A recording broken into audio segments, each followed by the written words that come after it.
가난하는 게 있다는 거예요. 가난. 그러면 이 가난을 대하는 이야기를 좀 할게요.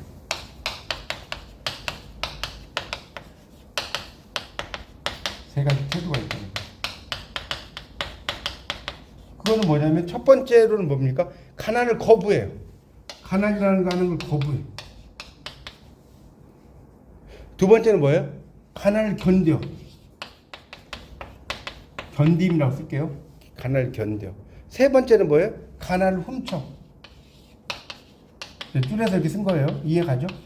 가난을 거부하는 사람이 있고, 가난을 견디는 사람이 있고, 또 가난을 훔치는 자가 있다.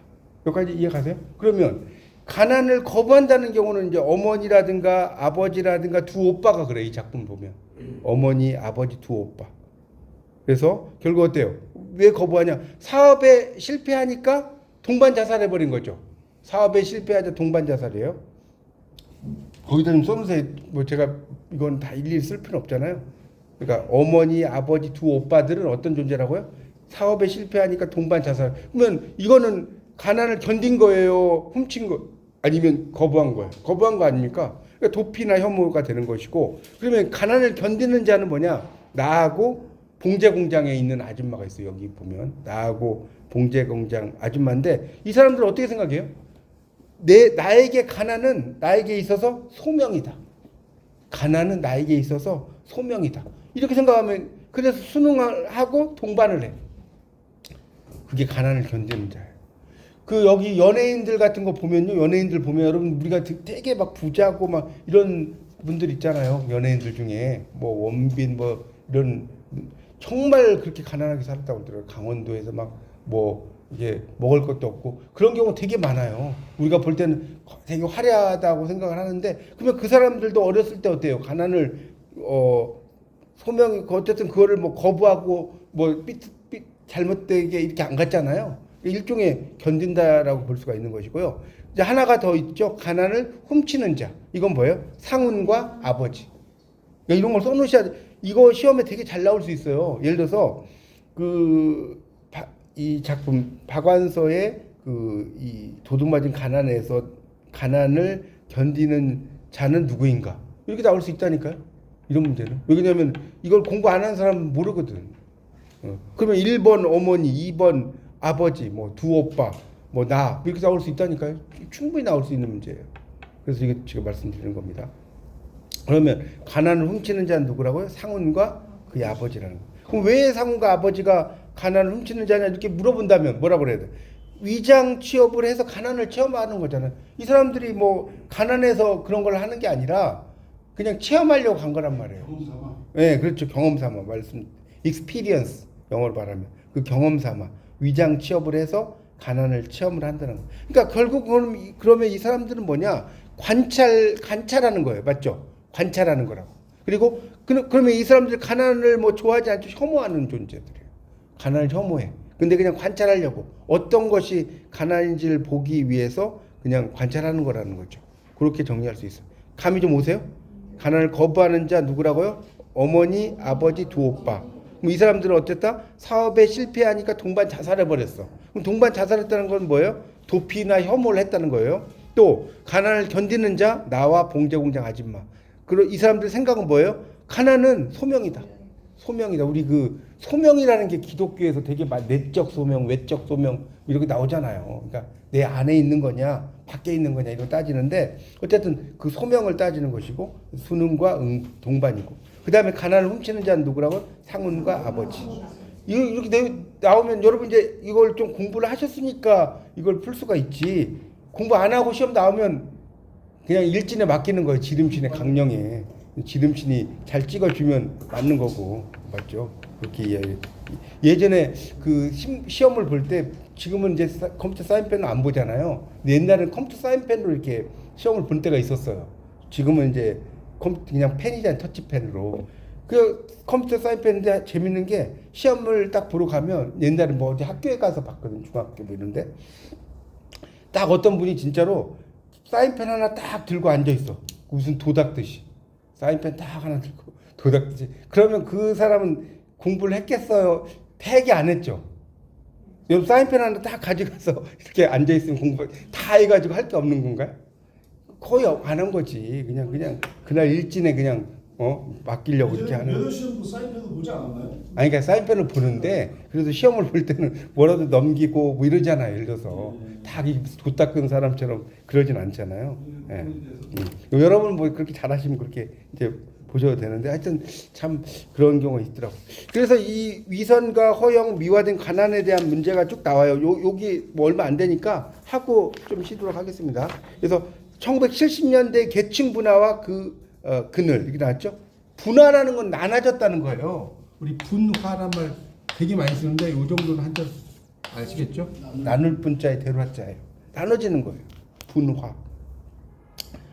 그래서 이제 그 계층이 나눠졌다는 거죠. 뭐 상류층, 중류층, 하류층 뭐 이렇게 나눠진다는 거죠. 그래서 보세요. 1970년대 40에 등단했어요. 박완서가. 그래서 110여 편을 창작했다고 나왔죠. 대단하죠. 40에 등단해가지고 40여 년간 창작을 했고요. 특히 이제 여성 작가다 보니까 아까 나왔죠. 전쟁의 비극, 분단 현실, 중산층의 허위의식, 물신주의. 여기 이제 물신주의란 말 좀 어려운 말인데요. 물신주의라는 건 뭐냐면 물질이 최고다. 그러니까 물신주의라고 하는 것은 일종의 그렇죠. 물욕하고도 비슷한 거예요. 물신주의라는 게 자본이 최고다. 뭐 이런 걸 따지는 거 물신주의라고 하는 겁니다. 여성 문제에서 오는 노년삶 이런 것들을 다 다루고 있습니다. 그러니까 시험 문제 여러분이 나올 때 이제 어떤 게 나오냐고 이제 막 그러셨는데 누구의 작품이 아닌 것은 이렇게 나올 수 있고요. 자, 누구의 작품 세계에 해당하는 것은 예를 들어서 다음 중 박완서 작가의 작품 세계에 해당하는 것은 1, 2, 3 하면서 서로 다른 작가의 작품 세계를 써놔요. 이해가요? 그런 것이 나올 가능성이 커요. 그런 것들. 또는 이 작품 속에서 문제를 물어볼 수도 있고 그런 것들 나오니까 그러니까 하여튼 공부를 하실 땐 여러분이 너무나 이렇게 세부적으로 보지는 마시고요. 크게 보시면서 읽으시면 좋을 것 같습니다. 그래서 중심 이야기가 나오죠. 거기 244쪽을 보세요. 다른 거는 건너뛰고 마지막 단락. 그래서 중심 이야기는 찾으셨죠. 현재 나와 상훈의 사건 전개. 여기에 나와 가족의 정보가 삽입된 형태다. 그러니까 이런 걸 이제 우리가 좀 전문 용어로 뭐라고 하냐면 메인 플롯과 서브 플롯이라고 그래요. 서브 플롯. 메인 플롯은 중심이 되는 사람들 이야기. 여러분 무슨 드라마를 봐도 그렇지 않습니까? 중심이 되는 이야기가 있죠. 드라마를 보면 중심이 뭐 주말 드라마라든가 이런 것도 지금 보면 중심 인물이 있고 그 옆에 막 팀들이 나오고 막 그러잖아요. 예를 들어서 그러니까 그걸 메인 플롯이라고 하는 것이고 그 옆에 이제 우리가 스키다시라고 하잖아요. 일식집에 가면 이 회가 아니고 그런 것들은 이제 서브 플롯이라고 하는 거예요. 그러니까 지금 나와 함께 살고 있는 상훈이란 청년이 나오고요. 그런 이야기가 이제 나온다는 거죠. 그리고 나와 가족의 과거 정보 이런 것들도 삽입이 된다는 겁니다. 하여튼 이제 그런 이야기가 나오는데 좀 읽어보면 상훈이란 청년이 사실은 위장 취업한 대학생임을 알게 된 이야기. 아버지를 사장으로 만들어 잘 살아보려다 실패하고 동반 자살한 허영심 많은 엄마 이야기가 얽혀 있다. 나오죠. 아까 다 설명했죠. 상훈은 가난을 훔치려다 엄마는 가난을 경멸하여 부유함을 탐하다가 씻을 수 없는 마음의 상처를 입었다. 이런 거고요. 두 번째가 뭐예요? 위선. 사려 깊은 부자의 관심. 위선이라는 건 착한 척 하는 거예요. 쉽게 말하면. 위선이라는 게. 그래서 주인공은 엄마 친구가 운영하는 봉제 공장에서 인형 옷을 만들며 인류 재봉사가 될 꿈을 꾸고 있다. 이렇게 이제 시험 문제 또 나올 수 있다고 아까 말씀드렸죠. 이 작품의 주인공이 꿈꾸는 것은 무엇인가? 직업은 무엇인가? 나올 수 있어요. 충분히. 재봉사, 재봉사, 뭐 요리사 막 나올 수 있단 말이에요. 변호사 막 사자 붙은 게 한두 개입니까? 그걸 다 쓸 수 있단 말이에요. 그래서 이 맥기 공장에 다니는 상훈을 만나 동거하면서도 방세를 분담하고 생활비를 아끼게 된 거 아까도 설명했고요. 뭐 공동 통장도 나오고 여러 가지들이 나오죠. 그런 이야기들이 또 등장을 해요. 그래서 이제 어떤 부자의 관심사항 이런 거 나오고 그다음 세 번째가 뭡니까? 허영, 가난에 대한 두려움. 246쪽입니다. 거기 그래서 정작 독자를 혼란스럽게 하는 것은 상훈의 배신보다 나의 과거 이야기, 가난을 못 견딘 가족의 동반 자살. 이거 아까 나왔죠. 가난을 회피해버리는 거예요. 이스케이프 해버리는 거죠. 봉제 공장 사장의 평을 빌리자면 화자의 엄마는 허영 덩어리였다. 허영이란 말 되게 많이 나와요. 남편이 월급쟁이로 돈을 벌 때도 월급에 만족하지 못하고 잘 사는 친구들을 질시하고 실직하니까 목돈을 빌려 사장을 만들고 사장 사모님이 됐어. 그러나 사업이 망하고 알거지가 되니까 연탄가스 마시고 자살해버렸다. 참 불쌍한 거죠. 주인공만 남겨둔 채로. 그러니까 이런 것들을 이야기한다는 거예요. 경제적으로 갑자기 뭔가 부유하게 되려다가 실패하는 모습. 그것이 이제 1970년대의 아주 중요한 모습, 이런 것으로 설명할 수 있다는 겁니다. 그러니까 이게 그런 내용들이 상당히 중요하고요. 미화된 가난이라고 나오죠. 거기 247쪽이 4번. 그러니까 미화라는 말은 아름답게 표현된, 이렇게 이해하시면 돼요. 미화란 말 많이 쓰잖아요. 그래서 가난에 대한 긍정과 당당함, 건강함은 정상적인 것으로 보기 어렵다. 내가 사는 쪽방촌은 닥지닥지 붙은 집들이 있는 산동네. 바람이 불면 연탄자 흙먼지가 사방으로 날려 눈앞이 흐린 곳. 좁고 침침하고 환기도 안 되고 이런 곳이잖아요. 지금도 서울에 가면 달동네가 많아요. 그렇죠? 지금도 그런 달동네 있는 데가 부산 쪽에도 이렇게 가보면 그런 데가 이제 많이 개발되는데 정말 끝없이 이어지는 그런 마을들, 그런 게 되게 많더라고요. 부산에서도 가보면. 하여튼 주인공은 냄새 길들여진 것에 뜨거운 쾌감마저 느끼는 그런 내용이 나오죠. 그래서 아까 제가 소명이란 말 나오잖아요. 거기 보세요. 밑에서 셋째 줄, 가난을 경멸하고 두려워했던 가족을 대신하여 살아남은 나에게 가난은 소명이라고까지 말한다. 이 소자가, 여러분 명자는 명할 명자 알겠죠? 소자가 무슨 소자인 줄 아세요? 소. 예? 이게 부를 소자예요. 부를 소. 부른다. 소명이라는 게. 영어로 말하면 콜링이라고 그래. 콜링. 원래 이 소명이라는 건 약간 기독교적인 표현이에요. 부르시는 거예요. 부르시는 거. 그러니까 이 소자를 보면 칼도자에다 이쿠자를 썼잖아요. 칼 같은 목소리로 뭐 해? 이렇게 칼 같은 목소리로 강하게 부르는 거예요. 이 부를 소자예요. 콜링이라고 하는데 하여튼 그런 의미는, 그래서 가난은 소명이라고까지 말한다. 이렇게 해서 이제 미화된 아름답게 표현된 가난이다. 이렇게 이야기를 하는 것이고요. 그래서 넘어가 보세요. 그런 이제 뭐 하여튼 가난의 긍정적 가치 부여하는 게 쭉 나오고 있건 읽어보고. 그래서 이제 방어 기제라는 것들이 나와요. 거기 보면 방어 기제란 말 찾으셨어요? 그 248쪽의 첫 번째 단락의 마지막 줄에 보면 방어 기제의 결과로 볼 수 있다. 뭐 이런 말 나와요. 찾으셨죠? 못 찾았어요? 248쪽에 첫 번째 단락 있죠? 제일 마지막 줄에 보면 반대로 생각하는 반동 형성이라는 그다음에 있잖아요. 방어 기제의 결과. 이런 방어 기제가 이런 방어 기제를 세 글자로 뭐라고 하는지 알아요? 방어 기제를 세 글자로. 네? 방어 기제가 뭔지는 방어 기제가 방어하는 장치, 방어하는 장치. 기제라는 말이 좀 어려운 심리학적 용어인데요. 이 메커니즘이라고 해요. 디펜스 메커니즘. 원래 이게 심리학에 쓰는 되게 유명한 말이에요. 방어 기제 세우자는 방어회라고 얘기하잖아요. 방어해요? 디펜스 메커니즘. 이 디펜스 메커니즘이라고 하는데 거짓말이 세 글자로 방어 기제. 거짓말을 왜 해요? 거짓말을 왜 해요? 나를 방어하려고 하는 거예요. 어떤 이익이 있으니까 하겠죠. 그러니까 이익이 있기도 하고 또 혼나니까 내가 뭐 이게 뭐 이걸 화이트 라이라고 하잖아요. 내가 이제 막 어디 뭐 이게 뭐 했는데 어디 갔지 하면 안 갔는데 그런 거 많죠. 그런 거. 하여튼 이게 방어 기제라는 게 그런 거예요. 그래서 막 백을 아내가 한 300만 원짜리 샀어. 근데 이거 얼마 주고 샀어? 되게 싼 거야. 300만 원 주고. 그러니까 약간 그 방어 기제라는 건 어떤 나를 보호하는 거란 말이에요. 그래서 되게 많이 나오는 말이니까 방어 기제도 알아두십시오. 여러분 이제 공부를 할 때는 제가 전에도 말씀드렸지만 약간 학문적인 용어, 단어 이런 걸 알아야 돼요. 그러니까 예를 들어서 시험에 방어 기제 뜻이 무엇인가 이거 절대로 안 나와요. 그거 나오면 이상한 거죠.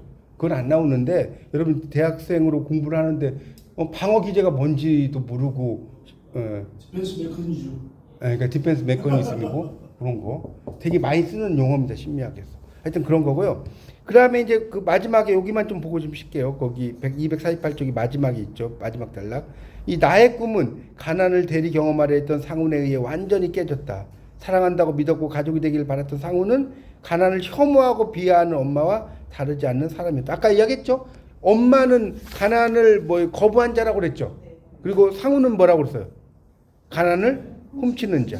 이거 되게 중요해요. 상훈과 이런 존재가 어쨌든 그래서 그런 내용들 나오죠. 그렇지만 상훈도 결국은 혐오했다는 거예요. 그러니까 이게 참 재밌는 게 가난을 거부하는 자도 그러니까 이 혐오는 이걸 도표로 그린다면 이게 A 집합이 있고 B 집합이 있다. 그러면 A 집합과 B 집합의 공통점이 혐오란 말이에요. 그러니까 쉽게 말하면 여기에 가난을 거부한 자가 있는 거고. 그렇죠. 아, 또 가난 훔친 자가 있어요. 이 공부하는 재밌지 않습니까 이게? 이 교집합은 알잖아요. 여러분 수학은 몰라도 이 공통으로 들어가면 여기 혐오가 들어가는 거예요. 맞잖아요. 아까 그 가난을 거부하는 자는 도피와 혐오고 가난을 훔치는 자는 뭐라고 했어요? 관찰과 혐오가 들어갔다고 그랬죠. 그래서 이런 것으로 돼 있죠. 하여튼 그래서 이 가난을 혐오하고 비하한 엄마와 다르지 않은 사람이었던 것이다. 그 이야기예요. 그리고 복수했다고 믿었던 엄마의 그림자와 함께 살아왔다는 것을 이렇게 이야기하고요. 가난 경험조차 부자들의 장식품이다. 그러니까 이 부자들은 뭐 가난하고 싶은 게 가난이 어떤 건지 그냥 잠깐 뭐 그냥 경험하려고 오는 우리가 이제 정말 뭐랄까요? 돈이 많은 사람 이런 사람들이 그냥 잠깐 체험 삶의 현장 하루 하는 거야. 예를 들어서 그리고 그냥 가는 거예요. 예를 들어서 그런 거 있죠. 그거하고 비슷한 거죠. 계속 하는 게 아니잖아요. 그래서 이 장면에서 가난의 실체가 시각적으로 실물화할 때 묘사되는데 감각과 결합을 시킨 대목이다. 그러니까 여기 지금 박완서 작가도 이 감각을 상당히 많이 이야기하고요. 또 더러운 벽지 249쪽에 뭐 고장난 뭐 트렁크 이런 것들도 이제 막 뭐 이야기하는 모습, 가난의 어떤 잡동사니 이런 것을 이야기한다는 거죠. 그래서 이를 통해 가난과 죽음으로 인해 절망이 체감이 되고 부정과 미화 속에 가려진 가난의 실체가 드러난다. 자, 그 다음에 세 줄을 밑줄 치세요. 그 다음에 세 줄. 이게 되게 중요합니다. 가난에서조차부터 끝까지. 가난에서조차 생명을 빼앗아 버리는 깜깜한 절망감을 이 마지막 그런 자각의 순간에 배치를 해요. 그래서 누구도 바닥에 이른 가난을 직시하지 못하고 있었음이 강조된다. 그러니까 우리가 가난이라고 하는 것이 있는데 그 가난이라고 하는 것을 정말 직시한다는 것이 쉽지 않잖아요. 그죠? 내가 여러분이 뭐랄까 무슨 투자를 하거나 막 이러거나 이럴 때 내가 막 빠져나가 코인을 하든 주식을 하든 빠져나가도 그때는 그런 거 모르죠. 내가 막 투자를 하거나 이러면 그게 그냥 거기에 몰입되어 버리면 그 자체를 내가 뭐랄까요 객관적으로 인식을 하지 못하잖아요. 그런 모습을 이렇게 써놓은 거죠. 오늘 많이 빠져나갔어요. 그러니까 뭐 계속 올라가면 뭐 떼돈 벌죠. 주식. 그래서 밥이 주식이라고 제가 그랬잖아요. 계속 벌 수는 없어요. 계속 벌면 뭐로 일해요? 그냥 앉아가지고 그렇죠. 나 저기 뭐야. 예. 이제 다 끝났잖아. 이제 말씀하세요.